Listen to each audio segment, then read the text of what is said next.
To my immediate left is Congressman Thomas Massie, Republican of Kentucky, a fourth-term lawmaker. He sits among his committee assignments on the House Oversight and Reform Committee, including on the Civil Rights and Liberties Subcommittee. To my immediate right is Congressman Ken Buck, Republican of Colorado, a third-term lawmaker. He sits on the House Foreign Affairs Committee with subcommittee assignments on oversight and investigations in the Western Hemisphere. He also sits on the House Judiciary Committee. And to my far left is Congressman Andy Biggs, Republican from Arizona, a second-term lawmaker, member of the House Judiciary Committee. So, at the top, we could have a House floor vote as early as this week on the Senate-passed joint resolution that would order the Pentagon to get out of Yemen, to stop providing military support to the Saudi-led coalition fighting there. Each one of you voted earlier this year in support of a similar resolution from Democrat Ro Khanna that would have done the same thing. I'm guessing you're all planning to once again support the Senate-passed resolution. Could you talk about why you guys are kind of breaking with most Republicans in supporting getting out of Yemen? Well, let me talk about the history of this vote and what it's taken to get it to come to the floor. Under the War Powers Resolution, it's privileged, which means they only have a few days to bring it to the floor and vote on it if you call it up. And so in the last Congress, I worked with Ro Khanna and some of these guys up here to bring it to the floor. Well, we introduced it, the resolution to get us out of Yemen. It ripened, which meant they had to bring it to the floor. So they snuck it inside of another bill called the Manage Our Wolves Act. And if you voted for the Manage Our Wolves Act, they put it in a procedural bill or procedural resolution on the Manage Our Wolves Act. So if you voted to let the Manage Our Wolves Act come to the floor, then you voted to deprivilege the resolution. It was ridiculous. So we introduced it again, and that was approximately November. We reintroduced it again. It ripened in December. They stuck it inside of a procedural vote on the Farm Bill and got rid of it. But this time they did something very devious. Instead of saying we're going to deprivilege this resolution to get us out of Yemen, they said no Yemen resolution from here until the end of Congress deserves or gets the privileges of the War Powers Act. So in other words, for things they hadn't even seen yet, they said we're going to preemptively declare them all out of order. And so if you voted to bring the Farm Bill to the floor, you actually voted to suspend the War Powers Act until the end of last Congress. And that's ridiculous. But anyways, that's a little bit of history on this Yemen resolution. Thankfully, it's come to the floor. The House, on this last vote, see, the House has already voted on this before the Senate, but our leadership fouled it. They offered an amendment that was not germane, but they offered it anyway. And it was an amendment that's hard to defeat. It would be hard to vote against. It was basically condemning anti-Semitism.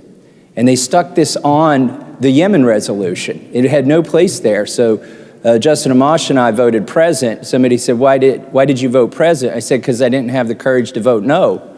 But everybody else in the House voted yes. But because it's a hard vote to vote against, it became part of that resolution. And then, so when it went to the Senate, it was ruled out of order. It didn't have the War Powers Act privileges in the Senate. So they had to start all over. And that's the history of the vote that happened in the Senate so now it comes back to the House. Well, that was very interesting. A follow-up, and then maybe you can answer this, Congressman Biggs. You actually did a very good job kind of summarizing some of the gimmicks that leadership on both sides of Congress will often play to try to gum up the works. What do you think all of the impact of all of these steps is taking for each of you in terms of whether you are becoming more determined to kind of exercise your prerogatives as lawmakers? Do you think it is having an effect on your colleagues and that it is tiring them out? Or are they also getting frustrated that there are so many hurdles to exercising your oversight? So, speaking with candor, I'm just not sure that there's that many members of Congress who are overly interested in the fight. And that's sad to say, but I think there is a significant number of the members of Congress who are interested, and that's the only thing that keeps giving me hope. But on the Yemen issue, I think it's important to talk about, just real briefly, the history of U.S. involvement in Yemen post 9/11. There was an authorization to use of military force in relationship to 9/11, but it was to seek out al-Qaeda and affiliated organizations anywhere, basically. It's been interpreted very broadly, and that was what ostensibly was going on when a civil war broke out in Yemen. So basically you have two conflicts going on, one, at least that we had in vague summary, was an AUMF for, but the other one with regard to the Houthis, there's nothing there. There's no authority whatsoever. And I do think that my colleagues really wonder when we're going to start taking back Article 1, Section 8 powers. And I do think there is this sense within Congress to do that, although it's not always manifest in overt action. Congressman Buck, I've been covering Congress for 4 years, and I definitely recognize that Republican or Democrat, the vast majority of lawmakers, when they come into Congress, they are in fact idealistic about their roles. They are excited to be legislators. They are excited to potentially even work across the aisle. But the more time is spent in Congress, the idealism fades away, resignation sets in. Those lawmakers that decide they're going to play the game, they're going to go for subcommittee chairmanships, positions on key committees, they decide to play by the rules, to toe the party line, whatever the party line is, and increasingly it is one that is loyalty to the president if the president is from your party. What has been your experience with that, particularly in the foreign policy realm? How do you, I mean, you are independent, fairly independent for a Republican in your foreign policy positions and the bills that you're supporting. So I think it took most of us on this panel about 15 minutes to figure out that this was the swamp. It earned its reputation for a good reason, and I don't think any of us could be considered party loyalists. I do think that we play for a team, but it's Team America, not Team Republican, and certainly not Team Democrat. And I think that the benefits you see immediately. Everything that you want from leadership is a leverage point for leadership to take something away from you if you don't behave. And so the basic reality is you want nothing from leadership. And if you want nothing from leadership, then you are an independent actor, and you can judge bills based on their merits, and you can vote according to what not only your constituents want, but what's in America's best interest. And this area is a perfect example of that.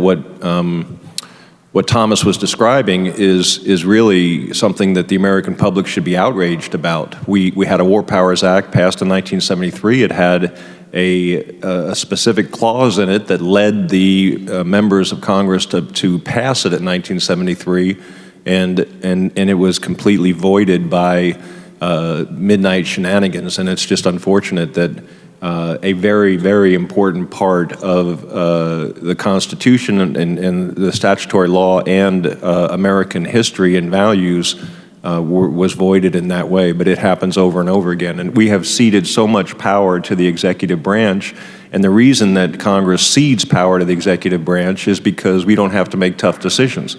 And if we don't make tough decisions, we won't lose our elections, because people can't run bad commercials against us because we haven't made tough decisions. And that's pitiful. That's absolutely pitiful. That's not why they sent us here. We are here to make tough decisions.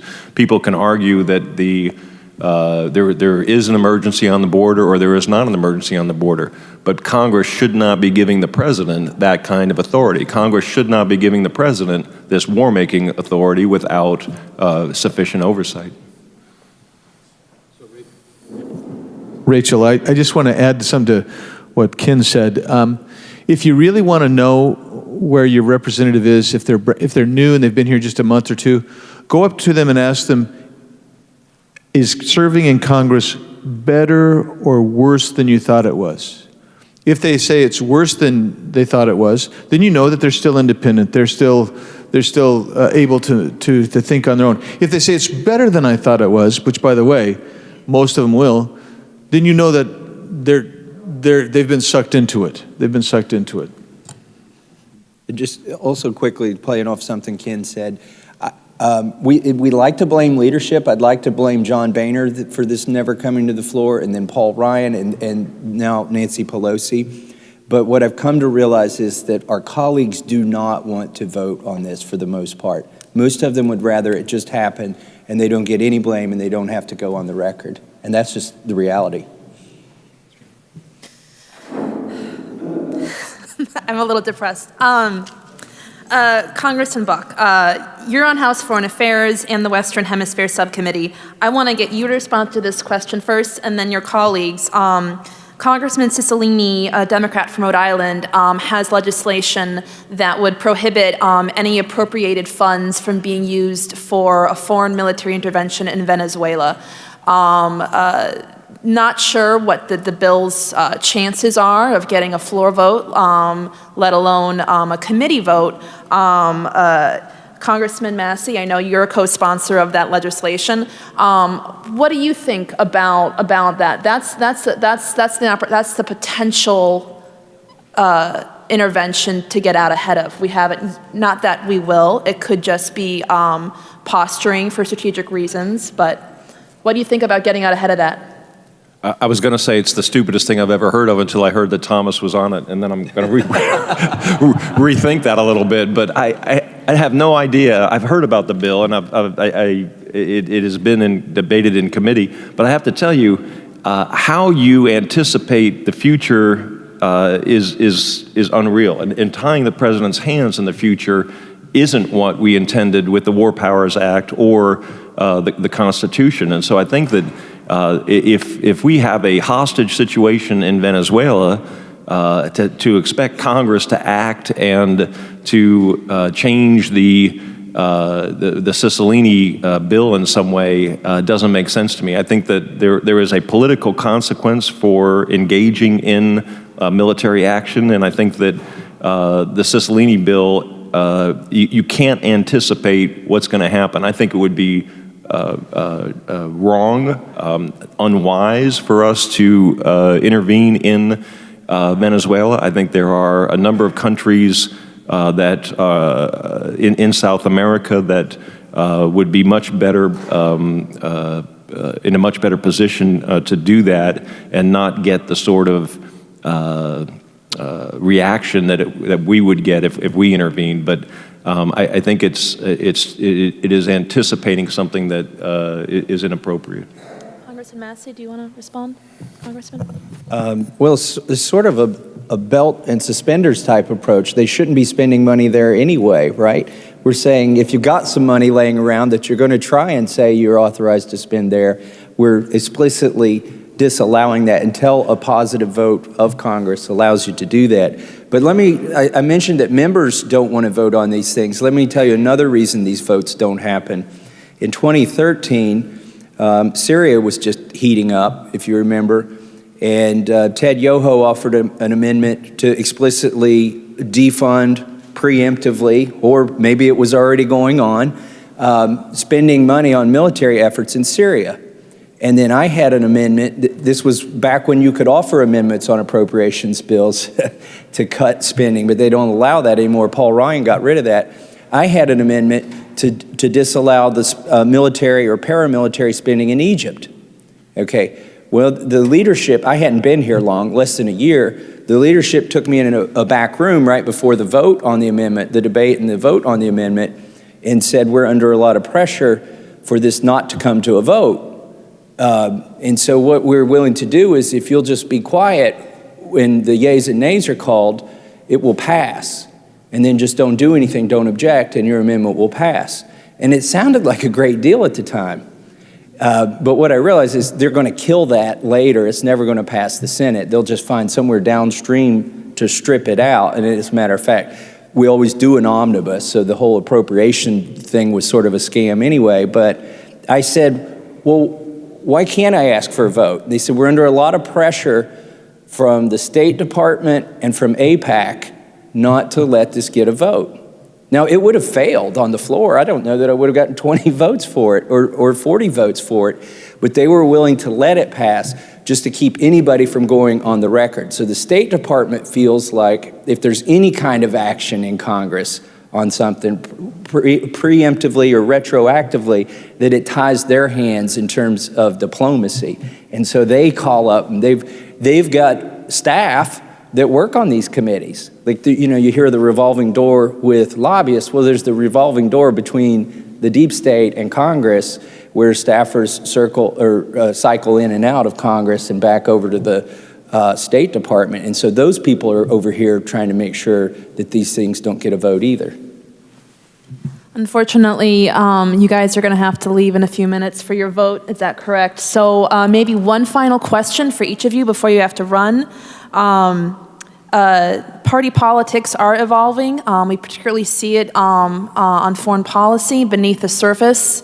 We're seeing Republicans, grassroots Republicans, are showing a little bit more skepticism toward long-standing foreign policy involving, for example, alliances like NATO. On the left, among Democrats, we're seeing more skepticism about funding the military, about long-standing security relationships with countries like Israel. What do you think all of this is going to mean for the next class of lawmakers that gets voted in 2020?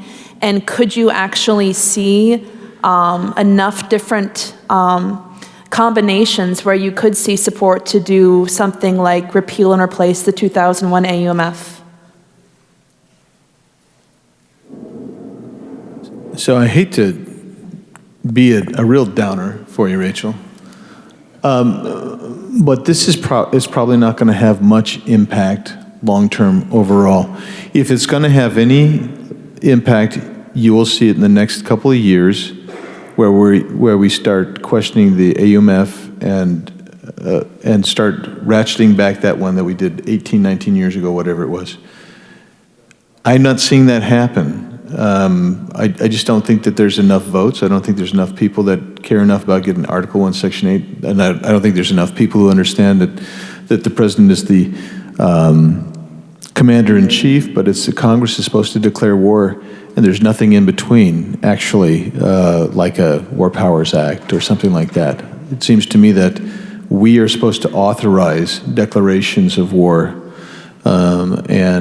the Constitution doesn't declare what a war is, but Congress is supposed to do that. And so when you say what's going to happen, I'm not optimistic that we're going to see any significant change. Sorry, folks. I share Andy's pessimism in Congress, but not among the general population. I mean, there is support among the general population for getting out of the war in Afghanistan. And President Trump, he's not a partisan and he's not an ideologue. He's a populist, in my opinion.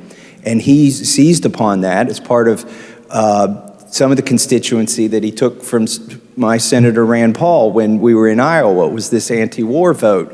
A lot of that's worn off now, but it was a good thing, and he sensed it. He's a good reader of crowds, the president is. He knows that the war in Afghanistan is not popular among the general population. And so there just needs to be more pressure, I think, on congressmen. One of the things that's regrettable about this last election is that the left chose to use Russia as, against the president. And he was willing to come in to office with a realistic foreign policy with respect to Russia. And so at every chance that he's had to do something positive there, they've sort of hemmed him in, and a lot of the neocons have joined in on that and sort of hemming in the president and making sure that because he's got the scandal over his head, which I agree with him was a witch hunt, he can't do anything good with respect to Russia and building relations there. So hopefully now that that's behind us, we can get on with realistic posture toward Russia. It's ironic to me that we have a branch of government led by a very bold person willing to take action, and a branch of government that should be taking action led by a bunch of wimps that will not take action and will not do their job and will not follow the Constitution and historical mandates. And so we are stuck with a situation that we have to depend on the good graces and intelligence and thoughtfulness of one person rather than the branch of government that should be bringing ideas together and moving forward in a consensus on the fact that we have a very old, for purposes of AUMFs, that should be thrown away, and we should start again, and we should have the debate on what really our security interests are. And so I agree with Andy. I don't think there is a will in Congress. And the problem is that as soon as you tell the president that you cannot use this AUMF anymore, some American dies somewhere and your vote is brought up in a commercial and you pay the price for it. And that's what people here are the most concerned about, is paying the price in November and not really understanding American needs and those of us that have children in the military, understanding the fact that we're putting those young people at risk unnecessarily. This actually also goes beyond the AUMF, because I challenged the Secretary of State and the Secretary of Defense in a briefing that we received once, right after they had launched missiles into Syria. I said, where do you read your authority to do this? Because I can't see that the AUMF does it. And it's interesting, they didn't claim that any of the AUMFs did it. They said Article 2, Section 2, he's the Commander-in-Chief, and we have the power to conduct diplomacy. So now they're asserting that they don't even need an AUMF to do things like strikes in Syria. And so that's something else that we're going to have to walk back at some point. I mean, yes, this was exactly the tonic I needed. Thank you all for your time. I wish votes weren't cutting short our time for Q&A, but we do appreciate the time you've given us, so go vote.